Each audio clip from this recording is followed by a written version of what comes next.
আমি বিদেশ থাকা অবস্থা আমার বউরে আরেক জায়গায় বিয়ে দিয়ে দিছি। এপ্রিল মাসে বিদেশ যাওয়ার সময় প্রেগনেন্ট ছিল 4 মাসের।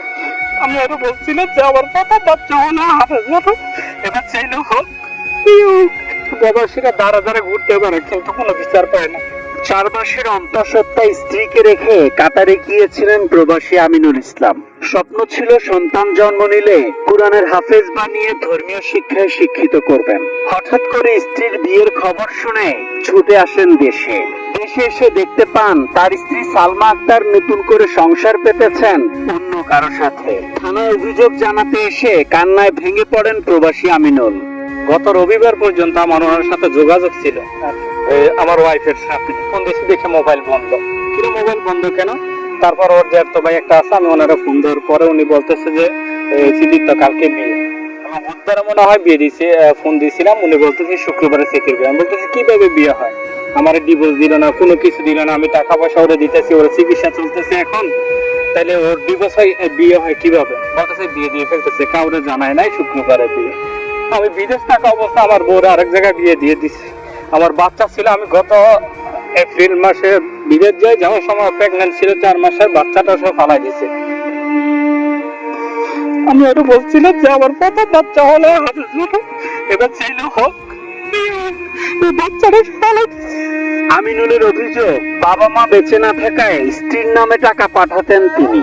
প্রবাস জীবনে আয়ের সব টাকা নিয়ে তাকে নিঃস্ব করে দিয়েছে স্ত্রী। আমার মামা তো এমনি দুনিয়াতে নেই, মারা গেছেন। আমার ভাইয়েরা আছে, আমি ফ্যামিলিতে সবাই ছোট।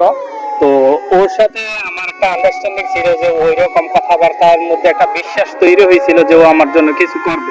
সেই জন্য আমি ওর নামে টাকাগুলো পাঠাইছি। আর গত মাসের টাকাগুলো আমি ওরে পাঠাইছি, যে আমি টাকা পাঠাইছি, তুমি এই মাসে হয়তো বাড়ির কাজ ধরবে।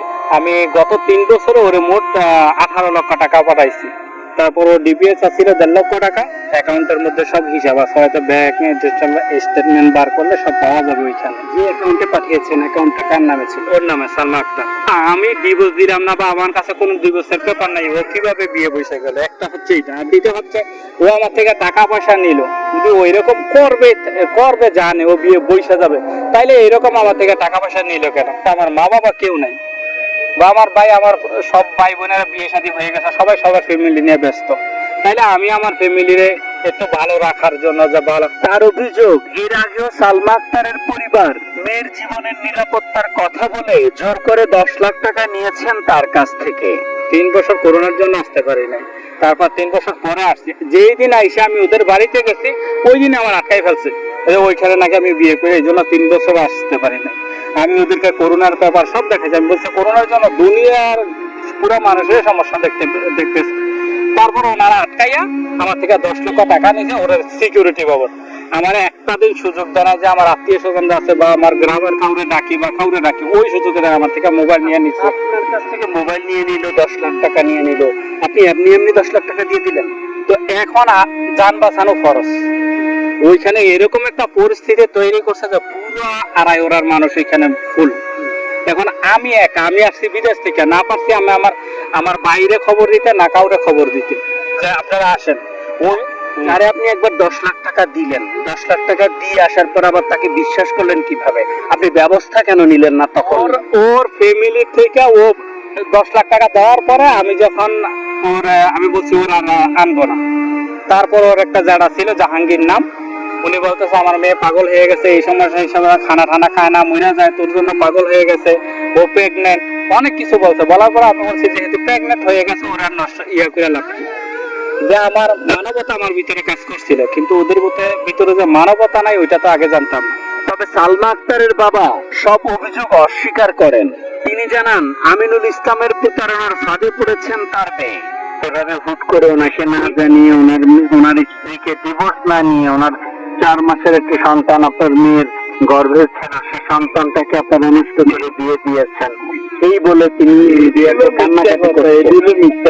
মানে এখানে যা ধরনের জালিয়াতি, আর আমার মেয়ের 3 বছর মনে করেন যে মানসিক চাপ, এত কিছু করছে, এটি তো সামাজিক ভাবে শেষ হয়েছে। এরপরে দিয়ে আবার কিভাবে মেয়েটার এরকম করলো, তো অপরাধ করলে সমস্যা করলে সব কিছু বইরা যদি মিথ্যা দিয়ে উনি কেস মামলা সাজায় তাহলে তো এটা আমার কিছু করার নাই। ডিভোর্স হয়েছে, মেয়ে দিয়ে দিয়েছে ডিভোর্স।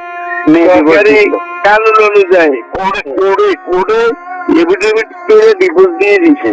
5 বছর আগে কুমিল্লা জেলার কোতোয়ালি থানার দুর্গাপুর এলাকার আবু জাহের মিয়ার মেয়ে সালমা আক্তারের সাথে পারিবারিকভাবে বিয়ে হয় প্রবাসী আমিনুলের। তার বাড়ি চট্টগ্রামের হাটহাজারীতে। Asad Bhuiyan, ATN news.